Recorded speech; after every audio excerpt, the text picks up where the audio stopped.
provided by Thomas Allgaier and Frennis, based on the most relevant posts on LinkedIn about next-gen vehicle intelligence in CW 2930. Frennis is a B2B market research company working with enterprises to optimize their campaigns with account and executive insights far beyond AI.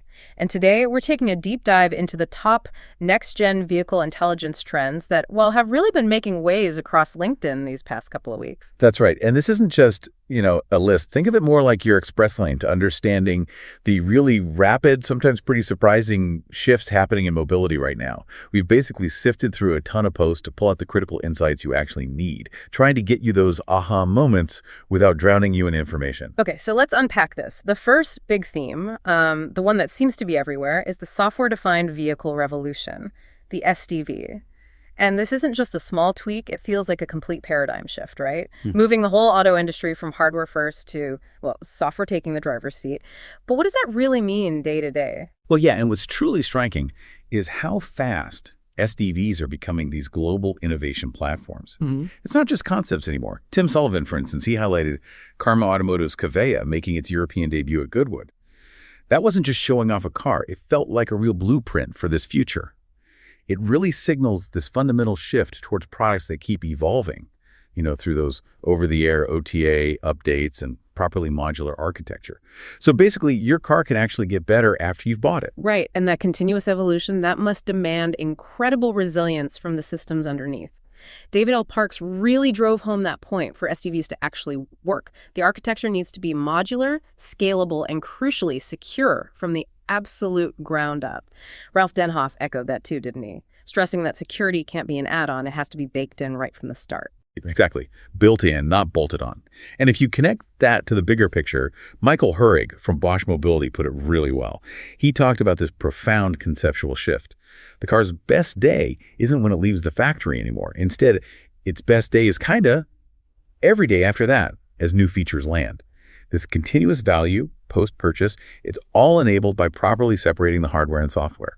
Simona Almosian, over at NXP Semiconductors, she shed some light on how containerization and virtualization make this happen. It's a bit like how cloud apps work. Yeah. You can update or add features independently without messing up the whole system. It's incredible to think of a car improving like that. But all this clever software, it still needs a really solid hardware base, doesn't it? Sung Kahoch made this fascinating observation that electronics could account for, a staggering 50% of a car's value by 2030? That's a huge shift. So semiconductors, advanced power electronics, they're kind of the unsung heroes enabling all these software layers. Christina Stingel, for example, pointed to Bosch's work in silicon carbide, SiC power electronics. That seems key. Absolutely. These materials are just much more efficient with power, and that's critical when you think about the energy demands of these modern software-heavy vehicles. But this shift, exciting as it is, it does raise some serious engineering hurdles. Plato Pathros highlighted this.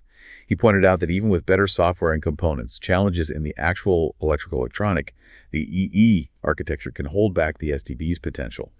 He gave examples like domain controllers struggling with data flow bottlenecks.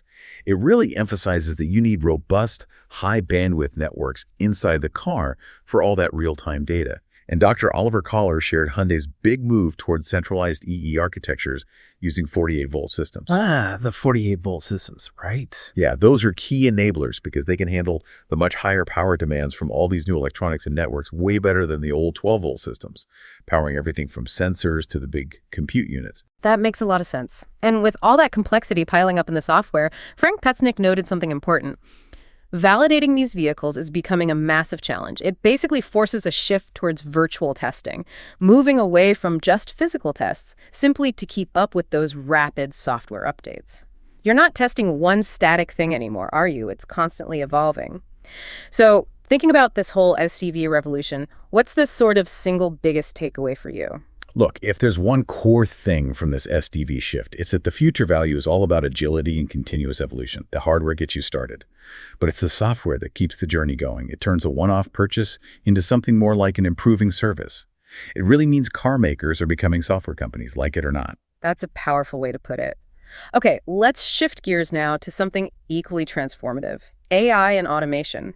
AI isn't just, another feature. It feels like it's fast becoming the strategic brain across almost every vehicle function, from personalization right through to critical real-time driving decisions. Definitely.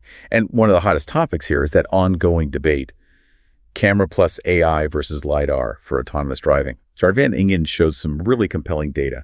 Camera plus AI improving at, 420%, significantly faster than LiDAR systems. And Pedro Pacheco shared insights from that huge ADAS test in China, where, perhaps surprisingly, a camera-only car actually outperformed LiDAR-equipped ones.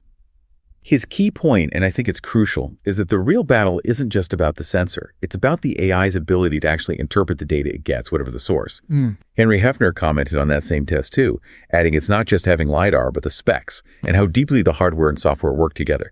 It's a whole system challenge. That's a really interesting angle, moving beyond just sensor versus sensor. And we're seeing some unique AI applications pop up too, beyond just driving. Anand Kumar Sinha shared this vision for smart car seats, especially thinking about the Indian market, focusing on proactive safety and wellness. Imagine a seat that could, sense driver fatigue and nudge you, or even adjust itself proactively for potholes to make the ride smoother and safer before you hit them. Wow. And David Dorr reported on Tesla pushing out Grok AI through OTA updates. That enhances the user experience with a pretty powerful AI assistant for just natural language questions, making interacting with the car feel more intuitive. Yeah, and all this, it ties into that much bigger, almost ethical goal, Right. getting to zero road fatalities. Yeah. Magnus Osberg from Mercedes-Benz AG is a big voice here. He's championing using real-world data from their customer fleet to make driver assistance systems exponentially smarter. He emphasizes that getting diverse, realistic data learning from tricky scenarios like kids playing near the road or cyclists popping out makes ADAS much more robust, all while sticking to strict data privacy rules, of course. Right. Privacy is key there. And speaking of the real world, autonomous vehicle deployment is speeding up, even if it's maybe not quite the sci-fi future we all pictured 5 years ago. Swapnil Amian discussed the economics of robotaxis, particularly Tesla's Austin program.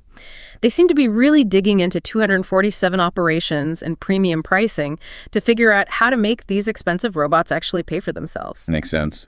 And we saw Neuro making that pragmatic pivot, didn't we? Moving from mainly making the hardware to focusing on the software stack, partnering with companies like Lucid and Uber for autonomous rides. Ah, yes. Silicon Valerie Bertellett and Michael Gensler detailed that shift.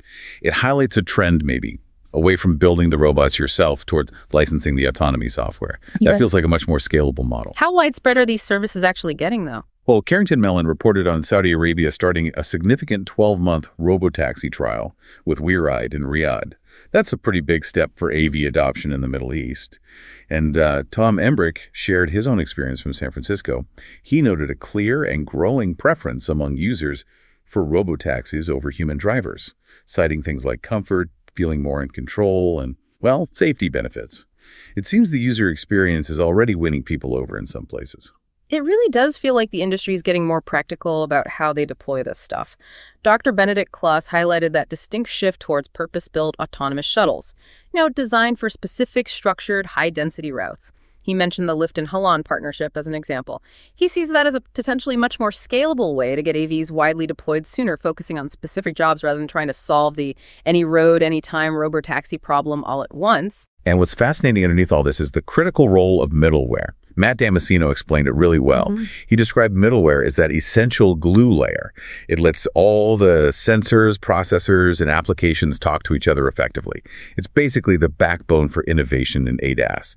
And Michael Eberhard discussed how frameworks like ROS, the robot operating system, are evolving for production-ready autonomous driving, including those critical safety systems. ROS, right? Yeah, ROS is essentially this foundational toolkit that helps all the different parts of an autonomous system communicate reliably. And finally, on the automation front, we're seeing AVs impacting things beyond just passenger transport. Andreas Mavroudis highlighted how they're transforming manufacturing and logistics, streamlining operations, improving efficiency. But Kay Schieber at Hermes Fulfillment made a really crucial point. Even with advanced automation like these industrial AVs, human expertise is still absolutely vital for resilience, especially when automation meets the, messy real world. Very true. So for this whole AI and automation space, what's the big picture takeaway for people listening? I think the overarching insight here is that the future isn't just about adding intelligence. It's about how you integrate it. From, potentially outperforming human drivers in certain situations to making commutes safer or optimizing logistics. AI is becoming this sort of invisible strategic orchestrator for the whole vehicle.